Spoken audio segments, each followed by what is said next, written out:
আমরা গেছিলাম সবাই। আর এই যে গাছটা দেখতে পেয়েছো প্রচুর মাথা করছে, এটা হলো রামকৃষ্ণদেবের আর এই যে দোতলা যে ঘরটা দেখা যাচ্ছে এখানে শ্রী রামকৃষ্ণদেব থাকতেন বাড়িতে। আর আমরা সেখানে যাই। আর এটা ফার্স্ট জানুয়ারি হয়েছিল। আর এটা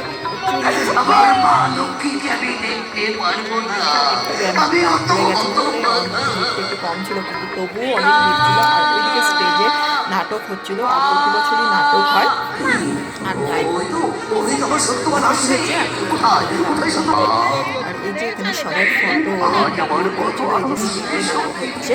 আর এটা কাঠের পুতুলের মানুষের